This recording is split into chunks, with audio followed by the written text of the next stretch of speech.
Hi there, Cupicate here, bringing you a new video where we are going to pull out old projects and do something a little bit new with it. So now that my schedule has kind of opened up a little bit, I'm really looking into all of the old projects that have fallen to the wayside, and one of those is MireClan. So hopefully Cupicate will come over here and help us pull that out of the box.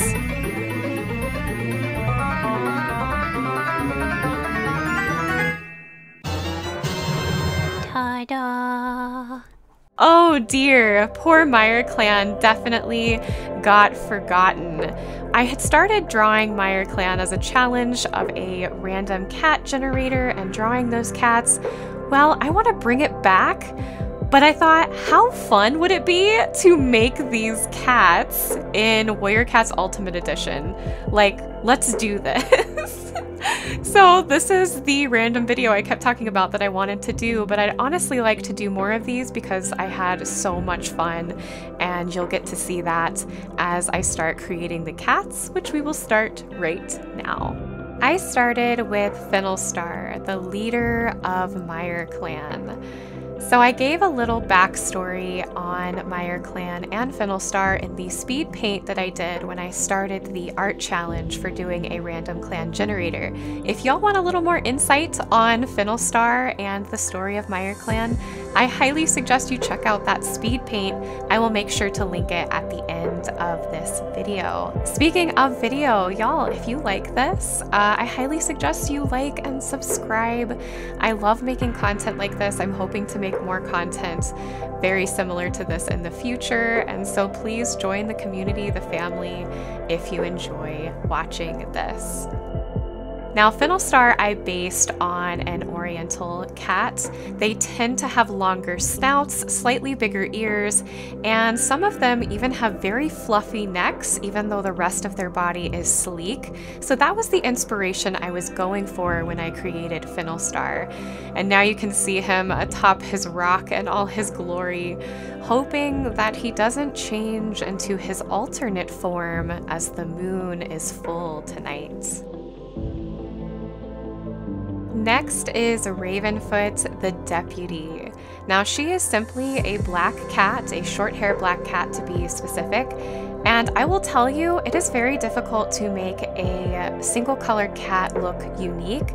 However, I did try with all of the black cats in this video to give them some sort of unique shape or shading to make sure that they had some sort of feature that you could use to tell them apart.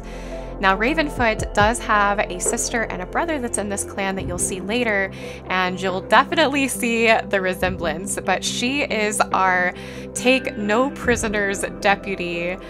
Oh my gosh, she's so beautiful. I absolutely love her as she takes her place next to her leader.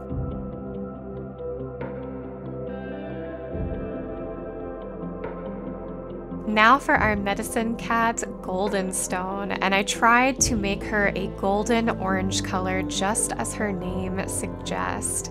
She is a sweet medicine cat that will often travel to other clans to share her knowledge and experience with making health poultices with other cats so that they can heal better. I absolutely love her. She is probably my favorite cat in this clan. However, I do have some really close runner-ups that are actually in this video because they were so fun to design, but I particularly loved designing her because there are a lot of features that Warrior Cats Ultimate Edition has. In some ways you could say that it's limited, but I absolutely love the way that they did the markings of this spangle coat. And I gave her, as I do with all the cats, the little nostrils. I don't know why I love that so much. I think it just makes it look more like a real nose. That's just me. Little tip for designing a cat if you're asking me.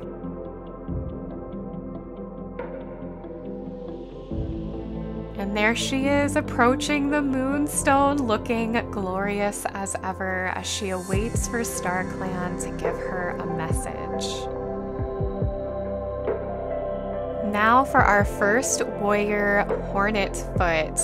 And this is getting into the cats that I actually have not drawn yet for the challenge, so it was a little more on the difficult side of trying to make this cat, which you could see I struggled heavily with.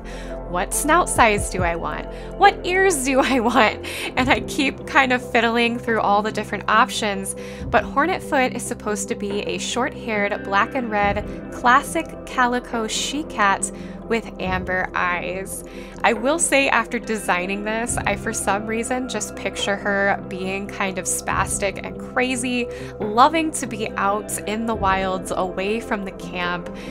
Honestly, I could see her wanting to be a rogue even, but she stays in the clan because protection in numbers, but she loves running in wheat fields that are outside of the mire. She enjoys getting her paws dirty, digging up frogs for the clan. She's just a little crazy, but she also just doesn't care. She is one of my favorites that I designed. I really enjoyed giving her one reddish brown leg and one black rear leg. I just thought it was such a unique choice, and I think I might use her for role plays. So if you ever see her in Warrior Cats Ultimate Edition, that's me. And here she is.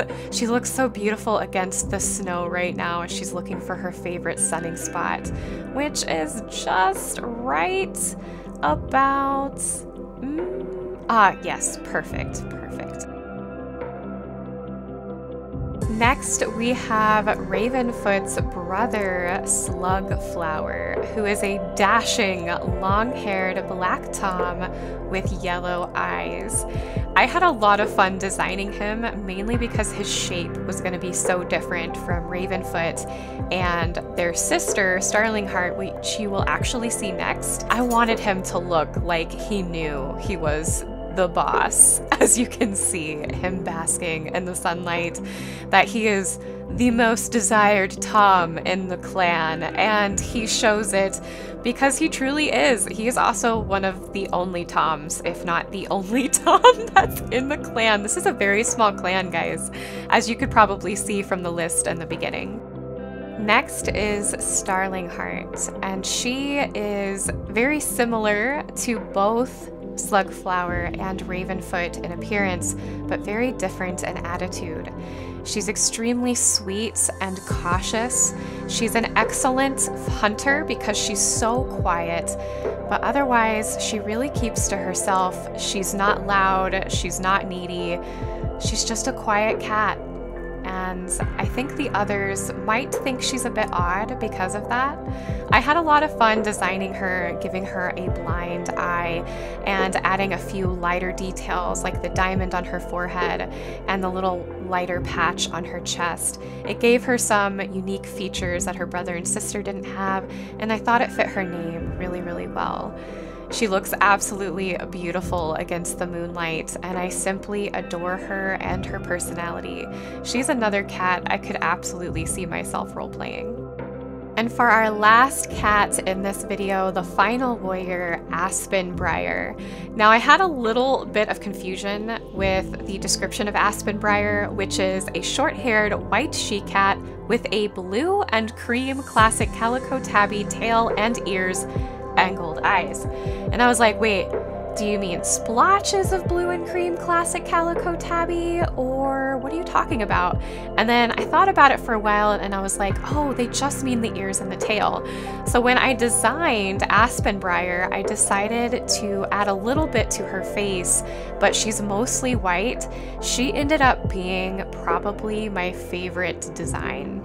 I love Goldenstone and I adore Hornetfoot, but just the sleekness of this design had to be my favorite. So I'm glad that she ended up being last because she's just simply so beautiful. I imagine her being elegant and regal, even in her personality, not just her appearance.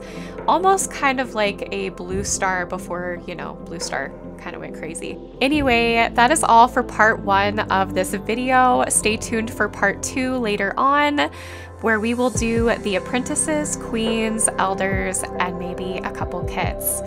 Also, tickle and poke that like button, subscribe to join our family if you haven't already, and jingle that bell so you're notified of when part 2 gets posted. I love you guys, thanks for watching, and I will see you in the next one. Bye!